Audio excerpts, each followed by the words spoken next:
I'm kind of speechless at that in a way. It's, we'll throw a load of money at it because we don't want to deal with the problem.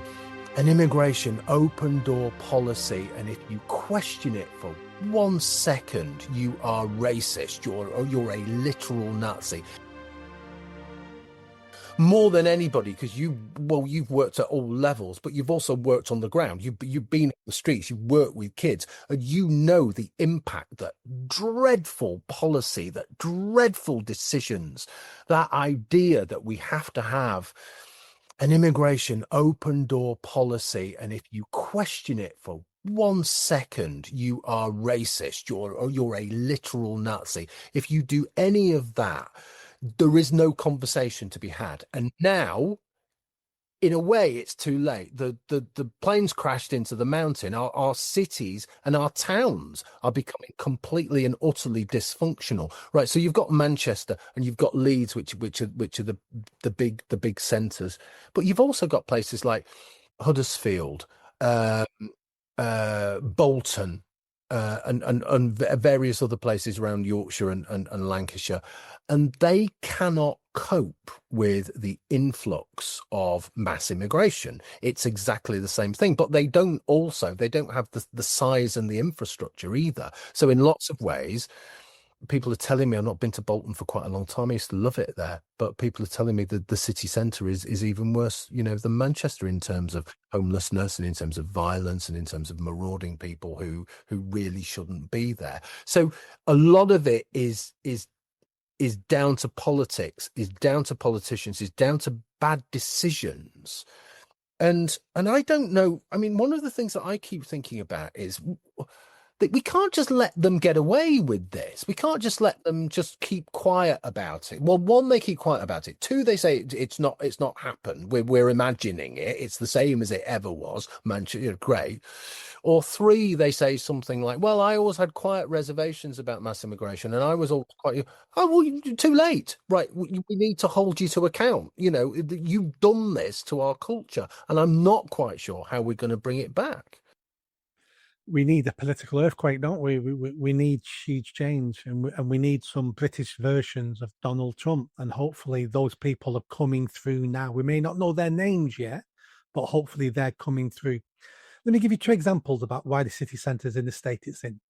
So here's two proper examples that I worked on.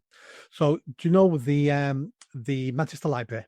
Yep, and next to the Town Hall extension, the little pathway that cuts through, I think it's called the Library Pass. It's now got a glass dome building next to it and stuff. The reason why that was built, that glass dome building, was to cut that passage off, because over a couple of years we had so many lone females at night being raped in that little walkway, and the culprits were always foreign men. And every time it happens, we'd get news headlines across the country and sometimes international. I worked at Town Hall at the time. I remember the stir it caused about women being raped next to Manchester Town Hall, and they couldn't have those press articles anymore.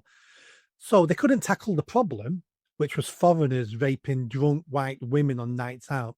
So what they did was to close the alleyway.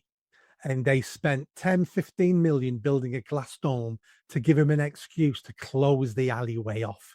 So it gets closed off now at 6 p.m. or something, and it's open again at 7 p.m. in the morning. So to stop a problem, we didn't solve the problem. We just moved the rape to another street that wasn't next to the town hall, so it doesn't embarrass the local councillors. That's how we dealt with that particular problem. Yeah. Sorry, Nick, go on. Yeah. And then, let's talk about that, and I'll give you another example. Yeah. I mean, that,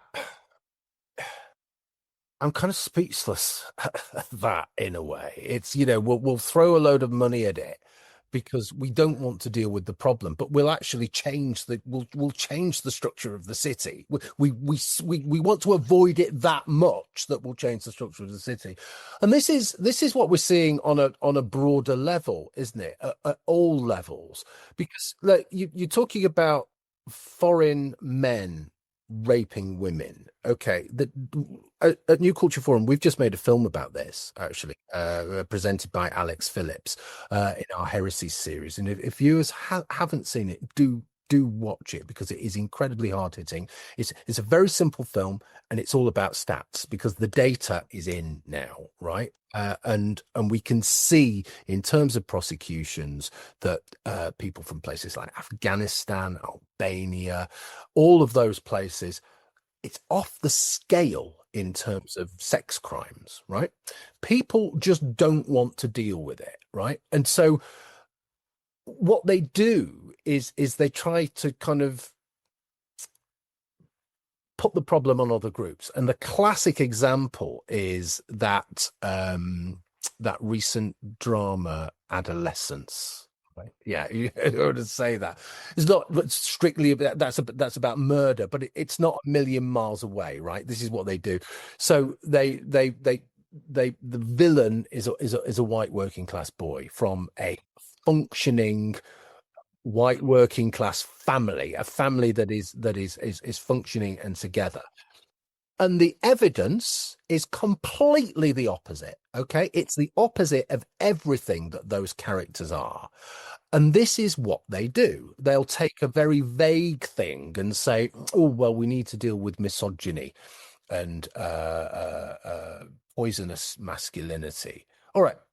Where's the poisonous masculinity? Is it stockbrokers from Surrey, or is it working class plumbers from Gorton? No, it isn't, actually. It's a very specific demographic who aren't born here, who treat women as second class citizens, who think that they can rape and abuse white working class children because they're white working class children, and they will not deal with it. We know about the supposedly there were some local inquiries about the Pakistani rape gangs. That never happened. You know, there were, we didn't have a national inquiry. Then there were local inquiries. Now we're not even going to have local inquiries. Oh, we're going to do. We'll just let them spend it bespokely, and let's just put it away.